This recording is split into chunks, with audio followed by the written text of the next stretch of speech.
The palace of Aranjuez was resplendent that spring of 1765. The royal gardens displayed an explosion of colors as courtiers strolled along the white gravel paths, whispering about the imminent arrival of Archduchess Maria Theresa of Austria. The young noblewoman was coming to Madrid to seal a marriage alliance that promised to strengthen ties between two of Europe's most powerful families, the Austrian Habsburgs and the Spanish Bourbons. Isabella of Farnese, mother of King Charles III, observed from one of the palace balconies with scrutinizing eyes. At 72 years old, the former queen consort had witnessed enough court intrigues to recognize the significance of this event. Though the Bourbons had ruled Spain for over 60 years, the memory of the Habsburgs, known to the Spanish as the Austrias, remained alive in the collective consciousness. "Your Majesty should consider the implications of this union," remarked the Marquis of Esquilache, an Italian minister in the king's service, positioning himself beside Isabella.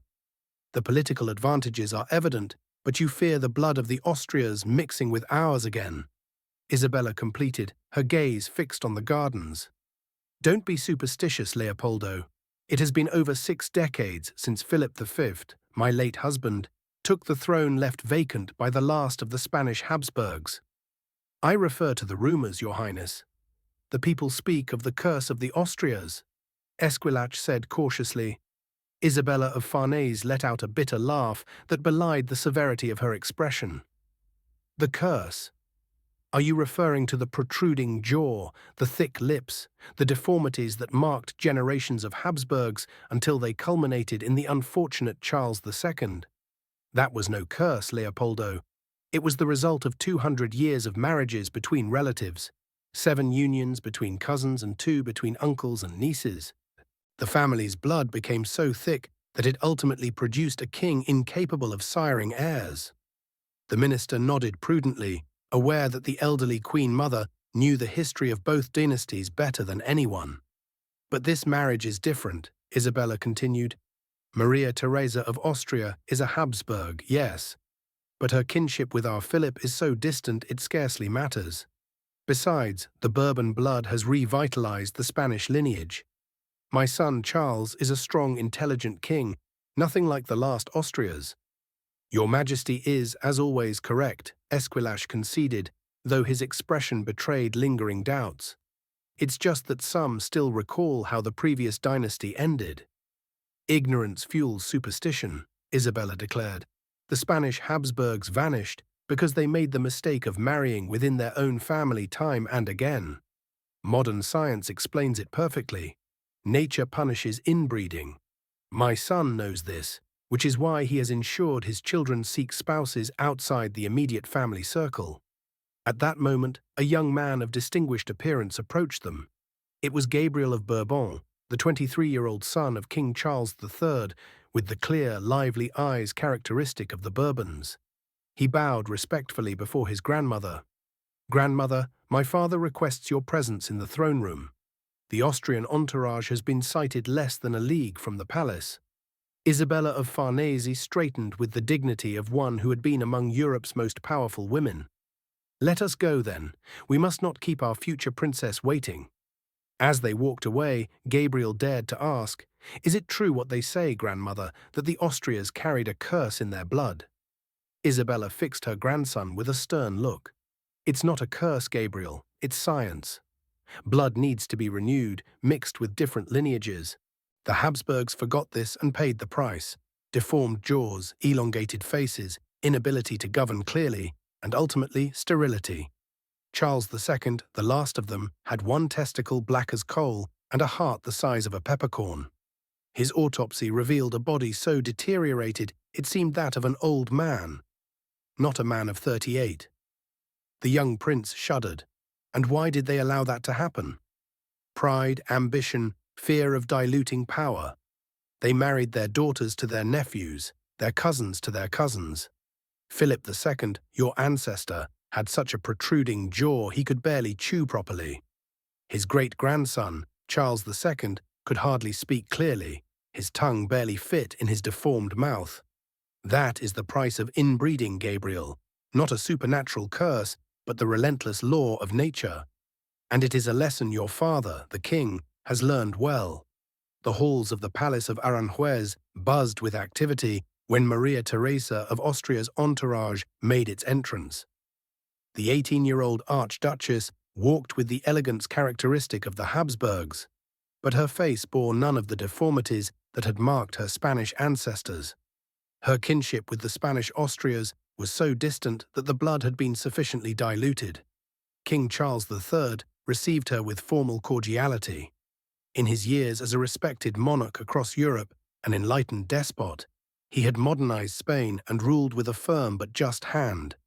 Beside him, his son Philip, destined to marry the Archduchess, observed his future wife with evident interest. Among the courtiers, Gonzalo de Eguía, the court physician, watched the scene with a clinical eye. Trained in Paris and familiar with the most advanced theories on heredity and medicine, he knew the medical archives of the Habsburg family well, a history of genetic deterioration caused by consanguinity. "It's a good union," murmured Santiago de Vargas, a young assistant to Eguía. "The princess seems healthy." "Indeed," Eguía confirmed. "The Habsburg lineage from Austria has mingled enough with other noble families, unlike the Spanish branch, which insisted on maintaining the purity of its blood until its extinction. It's true that Charles II could barely eat or speak and could hardly walk, the result of generations of consanguineous marriages.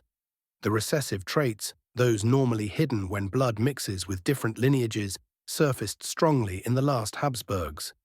The protruding jaw, the thick tongue, the drooping lower lip. All signs of what we now know is the result of inbreeding." "And do you think those traits could reappear?" Vargas asked. Eguía shook his head. "Not in this union. The kinship is so distant that the risks are minimal. Besides, the Bourbons have been more prudent in their marriage alliances." Yet, as he observed the reception ceremony, Eguía couldn't help but feel a certain unease. As a scientist, he knew that genes could remain latent for generations before manifesting again, if the circumstances were right. And though this particular union seemed safe, there was always the question of what secrets the blood of two of Europe's oldest royal families might harbor.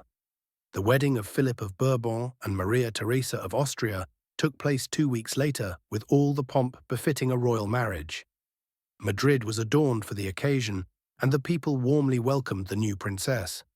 The policy of familial alliances that had characterized European monarchies for centuries continued, though now with greater awareness of the dangers of consanguinity. What no one knew, not even the experienced physician Eguía, was that both Philip and Maria Theresa unknowingly carried a rare recessive gene that, when combined in just the right way, would produce devastating consequences in their offspring. A gene that had lain dormant for generations. A genetic time bomb waiting for the precise moment to manifest. It was not the Habsburg jaw, but something subtler and, in the long run, more lethal. 8 years had passed since the royal wedding. The Palace of El Pardo, on the outskirts of Madrid, had become the preferred retreat of Maria Theresa of Austria and her husband, Philip of Bourbon. The spring of 1773 painted the extensive gardens green as the princess watched from her balcony as her 3 children played under the watchful eyes of their nursemaids. Charles, the 7-year-old heir, displayed the vitality typical of his age. Beside him, little Isabella, 5 years old, chased butterflies with the grace inherent to the Bourbons. And then there was Ferdinand, the youngest, who had just turned 3 and whose health had been a cause for concern since his birth. "He looks better today," commented Leonor de Guzman, Maria Theresa's lady-in-waiting and confidant. "There's color in his cheeks again." Maria Theresa nodded, but worry did not leave her face. "The episodes are becoming more frequent, Leonor. Yesterday, he had another one.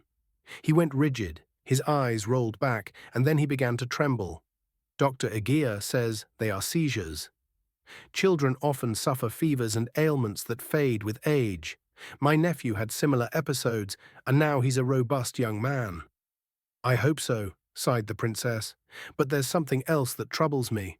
When Ferdinand recovers from these attacks, he seems different, less attentive, more absent, as if each episode takes a small piece of him." At that moment, Dr. Gonzalo de Eguía, Now the personal physician to the royal family requested an audience. Maria Theresa received him immediately. "Your Highness," Eguia greeted with a bow. "I have reviewed the health records of the royal family as you requested." The princess gestured for him to continue. "As you know, I have spent years studying hereditary patterns in noble families. Advances in science allow us to better understand how certain conditions are passed from parents to children." "And what have you discovered about Ferdinand?" Maria Theresa asked, cutting to the heart of her concern. Eguia took a deep breath before continuing. "The seizures Prince Ferdinand suffers are similar to those recorded in some members of the House of Habsburg, particularly the Austrian branch. Upon reviewing the medical archives, I found similar cases in your great-grandfather Leopold and other distant relatives." Maria Theresa paled. "Are you suggesting it's a condition inherited from my family?" "It's possible, Your Highness. But what's curious is that I've also found similar cases in the Bourbon genealogy, though more sporadic. In particular, a second cousin of King Charles III suffered similar symptoms." "What does this mean, Dr. Eguia?" He chose his words carefully, aware of the delicacy of the topic. "Modern science suggests that certain conditions require the presence of, let us call them, specific seeds from both the father and the mother to manifest. If only one parent carries this seed, the condition remains dormant. But if both carry it, there is a chance it will manifest in their children." "Are you saying that both my husband and I carry this seed?" "It's a possibility, though your kinship is distant. Both families, the Habsburgs and the Bourbons, share common origins if we trace back far enough. Some of these seeds can remain hidden for generations." Maria Theresa brought a hand to her chest, visibly shaken. "And what is the prognosis for Ferdinand?" The physician momentarily averted his gaze, a gesture that did not go unnoticed by the princess. "It's difficult to predict, Your Highness. Some children improve with time. Others—" He did not need to finish the sentence. Maria Theresa understood the gravity of the situation. "What can we do for now?" "Keep him calm, avoid sudden shocks or changes in temperature. I have prepared an infusion of valerian and lemon balm that may help reduce the frequency of the episodes. And if you permit, I would like to continue consulting with colleagues in Paris and Vienna. Medicine is advancing rapidly." When the physician withdrew, Maria Theresa remained motionless by the window. Below, Ferdinand had stopped playing and was sitting alone under an oak tree, his gaze lost. The princess felt a chill run down her spine. It was possible that, after so many generations, the blood of both royal families had conspired to create a new form of affliction. The following months confirmed Maria Theresa's fears. Ferdinand's episodes grew more frequent and severe. After each seizure, the child seemed to lose abilities he had gained. First, his speech became halting and confused. Then his ability to recognize familiar faces began to deteriorate. At times, he didn't even seem to recognize his own mother. King Charles III, informed of the situation, ordered utmost discretion. The Bourbons had worked hard to project an image of strength and health in contrast to the last sickly Spanish Habsburgs. The idea that a new form of genetic weakness might be manifesting in the royal family was politically inconvenient. In the winter of 1774, the Palace of El Pardo prepared to celebrate Christmas. Philip of Bourbon, aware of his youngest son's delicate health, decided to hold an intimate celebration far from the usual court protocol. Only the closest family and a few trusted servants would be present. That evening, as the family dined by the fire, Ferdinand suffered his most severe attack to date. His small limbs tensed like violin strings, his back arched at an impossible angle, and a guttural moan escaped his throat. Maria Theresa rushed to her son, holding him as Dr. Eguia, who was fortunately dining with them, tried to stabilize him. When the episode finally ended, Ferdinand lay unconscious. His breathing was shallow, and his skin had taken on a bluish hue that alarmed even the experienced physician.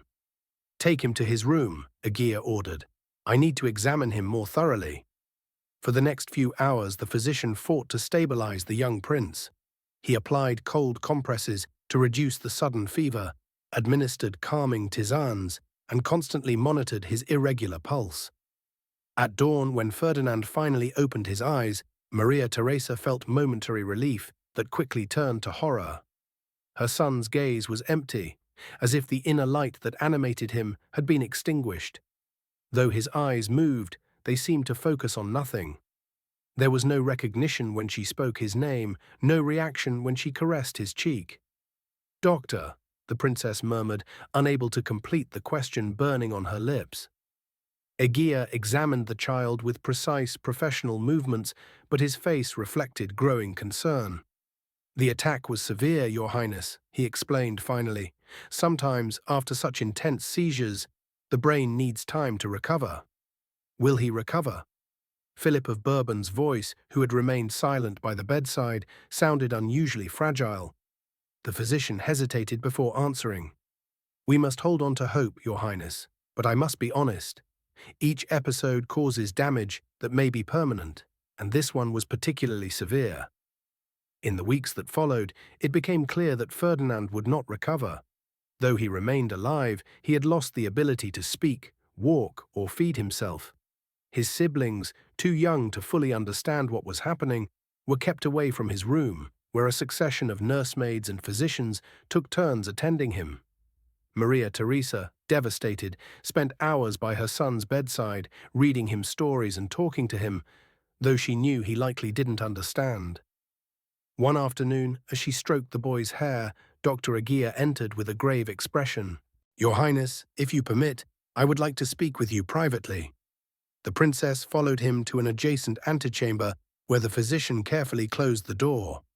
"I have received a response from my colleague in Vienna, Dr. Joseph von Quarin. I consulted him about Prince Ferdinand's condition, without revealing his identity, of course. And what does he say? He has identified similar symptoms in several Austrian noble families with distant connections to the Habsburgs. He calls it the malady of royal blood, a condition that seems to manifest when certain family lines converge. Is there a cure?"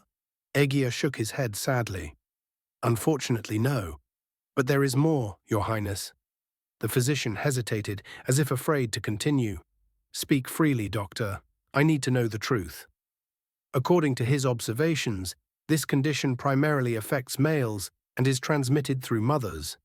Women can carry the seed without showing symptoms, but their male children are at risk of developing the disease, especially if the father also carries a similar variant. Maria Theresa felt her legs weaken. "Are you saying I am responsible for Ferdinand's illness?" "No, Your Highness," Egeia hastened to clarify. "No one is responsible. It is nature, the complex laws of heredity we are only beginning to understand.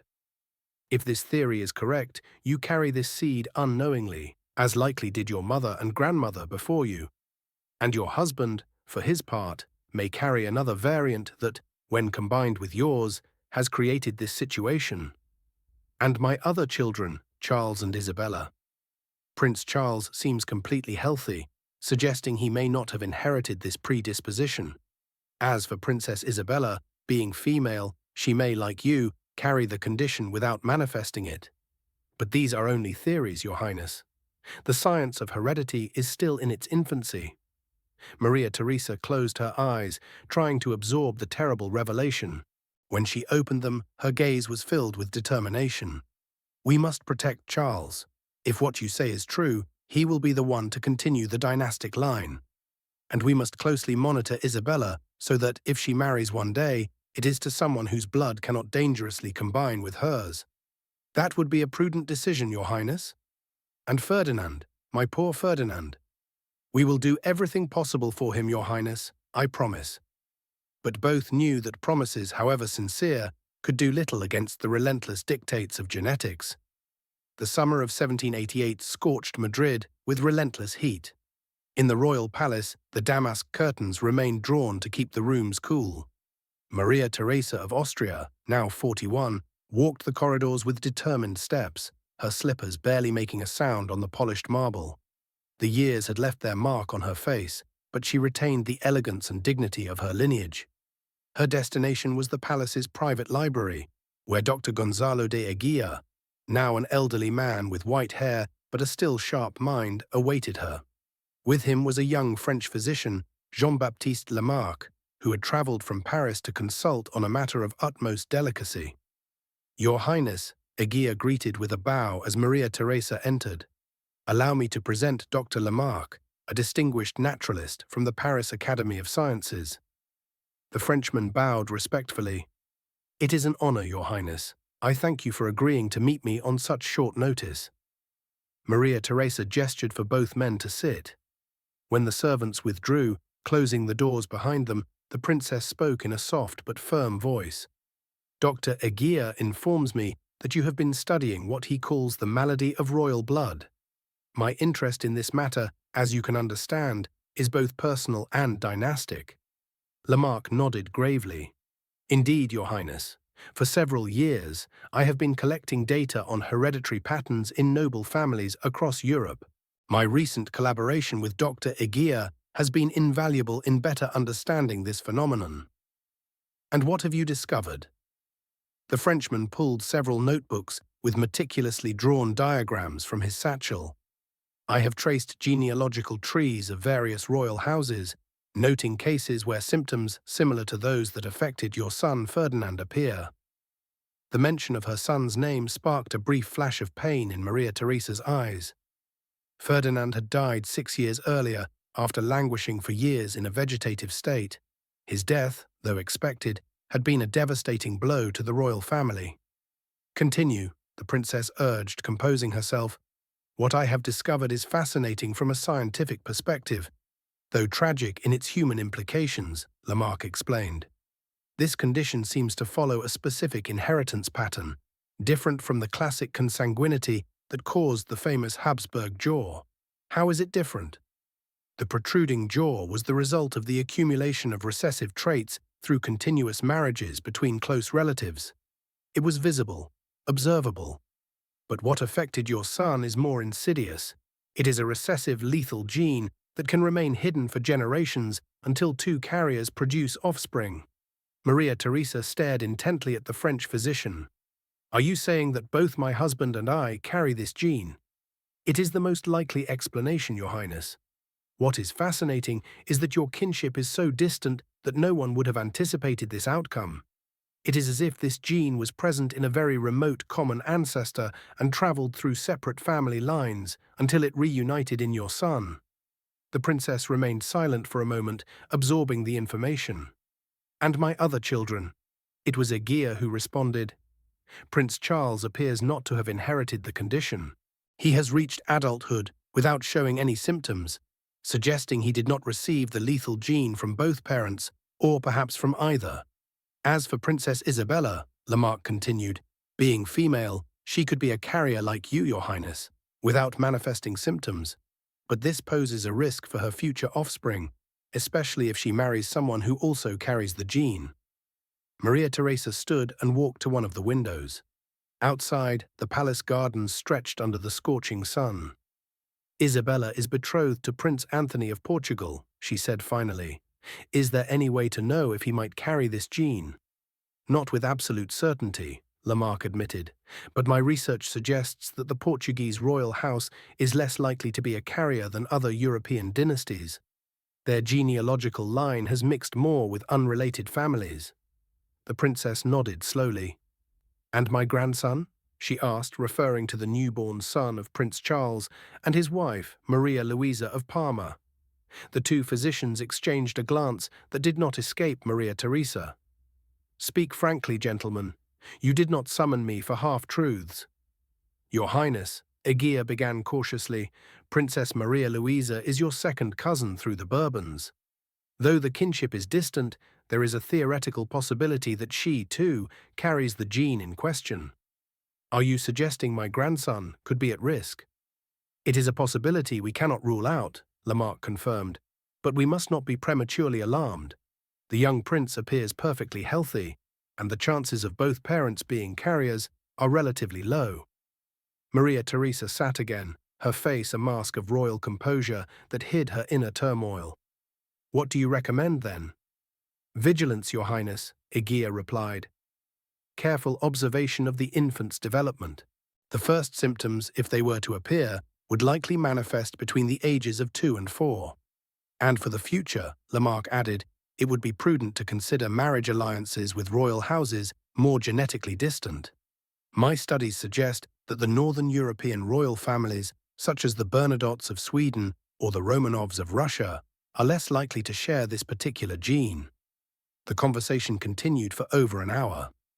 Lamarck presented his theories on heredity, some of which contradicted the dominant scientific thought of the time. He explained how certain traits could remain hidden for generations, only to manifest when specific family lines converged. It is as if nature plays a game of dice, the Frenchman explained. Each parent contributes two possibilities, but only one passes to each child. If both parents transmit the harmful variant, the result can be catastrophic.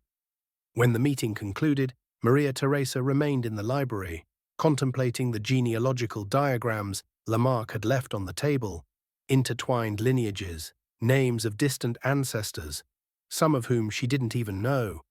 And somewhere in that labyrinth of blood and heritage, a lethal gene that had taken her son's life and now threatened future generations. "Do you wish me to stay, Your Highness?" asked Egea, the only one remaining in the room. "No, old friend. I need a moment alone." When the physician withdrew, Maria Theresa let the tears she had held back during the conversation flow freely. She wept not only for Ferdinand, but for the terrible burden of knowledge, a knowledge she had to use wisely to protect her family and, by extension, Spain. That evening, as she dined with her husband Philip in their private quarters, the princess shared what she had learned. "It is a heavy burden," Philip murmured, visibly affected, "to think that our blood, the very blood that makes us royal, could carry the seed of our destruction. We must not see it as a curse, but as knowledge," Maria Theresa replied firmly. "Knowledge our ancestors did not have. The Spanish Habsburgs did not understand why their children were born increasingly frail, why Charles II could not produce heirs. We, at least, have science on our side. What do you propose we do? We must be cautious with future marriages, seek alliances with genetically distant royal houses, and we must monitor our grandson. If," her voice trembled slightly, "if he begins to show symptoms, we would know the gene is still present." Philip took his wife's hand in his.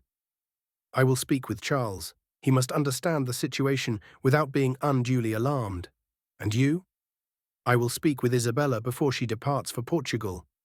She must know she could be a carrier so she can be vigilant with her future children." Knowledge was a double-edged sword. On one hand, it allowed them to take precautions their predecessors could not consider.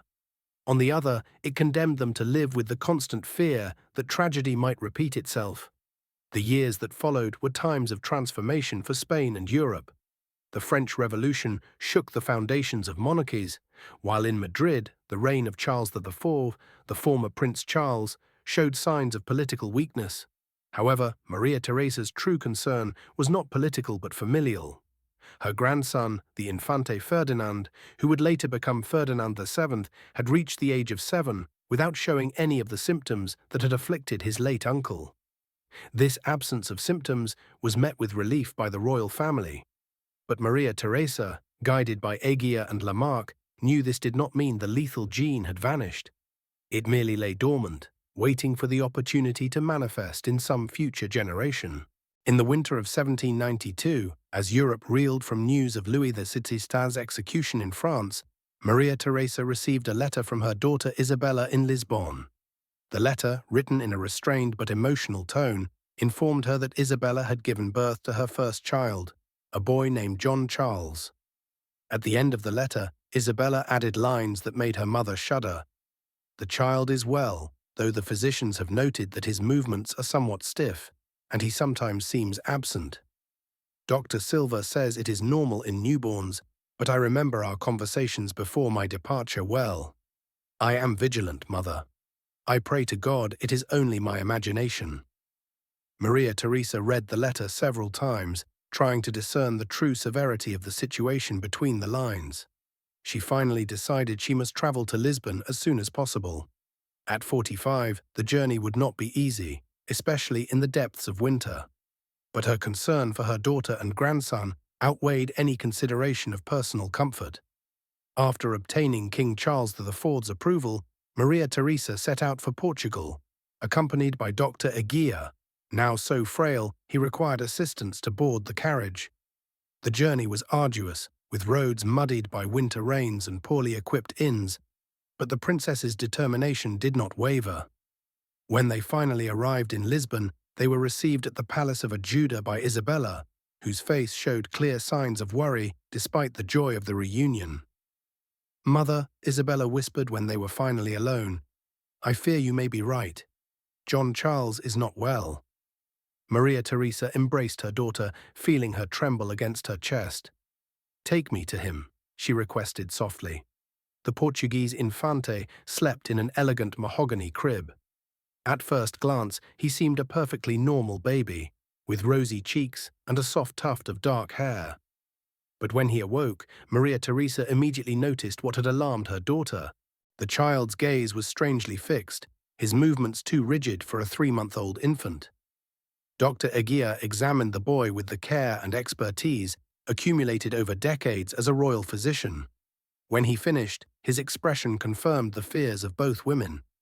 "It is too early to be certain," he said cautiously, "but there are signs reminiscent of the early symptoms of Prince Ferdinand." Isabella collapsed into a chair as Maria Theresa remained stoically standing, her hand firmly on her daughter's shoulder. "What can we do?" Isabella asked, her voice barely audible. "Monitor him for now," Eguia replied, "and consult with trusted Portuguese physicians. I have brought detailed notes on Prince Ferdinand's case, which may help in better understanding your son's condition." Over the following weeks, Maria Theresa watched with growing concern as her Portuguese grandson displayed increasingly evident symptoms of the mysterious illness. Absent stares, rigidity, and finally the first mild seizures that foreshadowed a grim future. What tormented her most was the confirmation of her fears. The lethal gene had not vanished. Her daughter Isabella was a carrier, as was she, and apparently Prince Anthony of Portugal was as well, despite the supposed safety of his lineage. One afternoon, as Maria Theresa wrote a letter to her husband in Spain, Isabella entered her room with hesitant steps. "Mother, Dr. Silva has asked me to speak with you," she said, sitting by the window. "He wants to know if we are considering having more children." Maria Theresa set down her quill and looked at her daughter intently. "And what do you think, my daughter?" Isabella took a moment to respond, her eyes fixed on the Lisbon horizon. "I'm afraid," she confessed finally, "afraid that another child might suffer like John Charles, but also afraid for the succession, for my duty as a princess." Maria Theresa approached her daughter and took her hands in hers. "Isabella, what I am about to say contradicts everything we have been taught about our royal duty. But having seen Ferdinand's suffering, and now your son's, I cannot advise you to risk bringing more children into the world who might suffer this terrible condition. But the succession. There are other princes in the Portuguese royal family, and sometimes, my daughter, the greatest service we can render our nations is to recognize when nature itself is sending us a message." Isabella looked at her mother with tear-filled eyes. "Do you think it's a divine punishment?" "No," Maria Theresa replied firmly. "It is science, not punishment. Our ancestors did not understand these natural laws. We bear the burden of knowledge, but also the responsibility to use it wisely." Little John Charles died before his first birthday, plunging the Portuguese court into mourning. To the outside world, the cause was a sudden fever, a common and acceptable explanation for infant mortality at the time.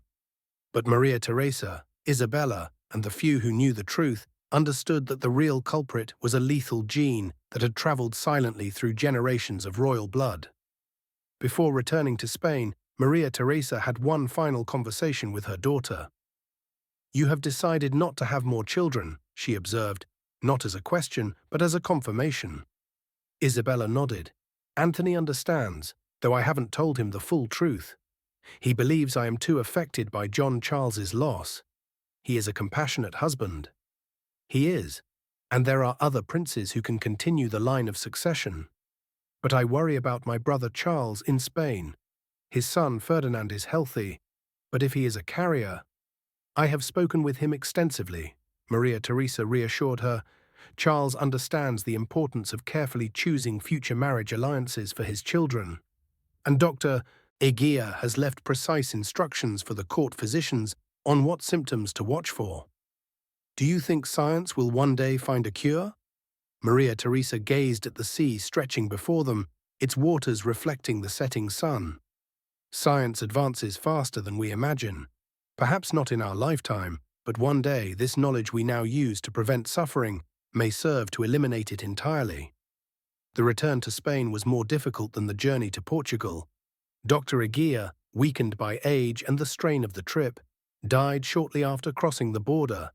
Maria Theresa mourned the loss of her faithful physician and friend, the man who had devoted his life to unraveling the secrets of royal blood. Upon her arrival in Madrid, the princess met with her son, King Charles IV, and shared everything she had learned during her time in Portugal. The confirmation that the lethal gene persisted in the family reinforced the need for prudent marriage decisions for future generations.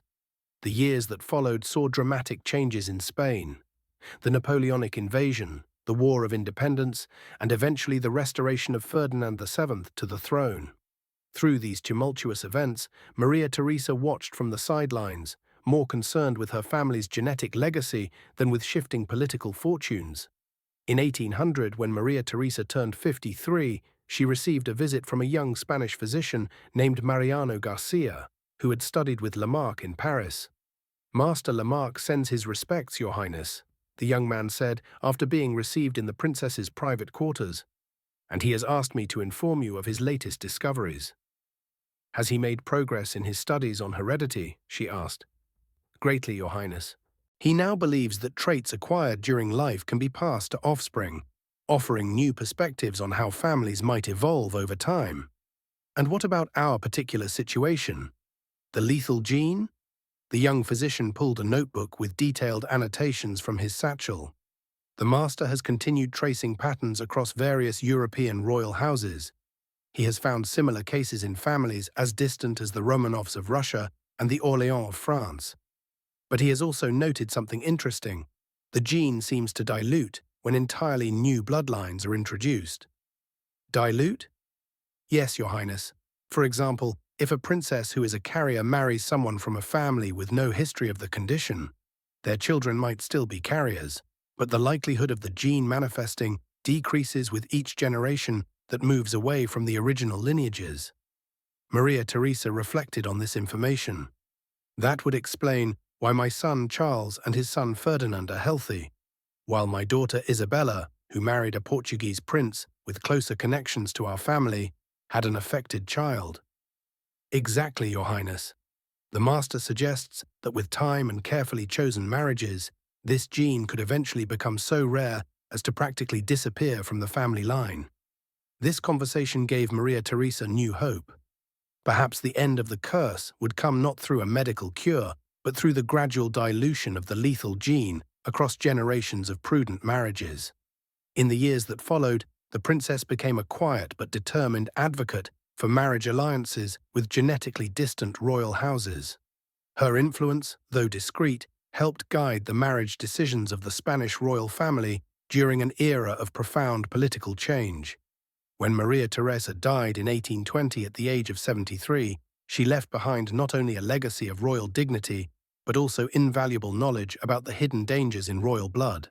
This knowledge, carefully passed down through trusted physicians and private documents, would help protect future generations of the Spanish royal family. The lethal gene that had taken the lives of her son Ferdinand and her Portuguese grandson John Charles never fully disappeared.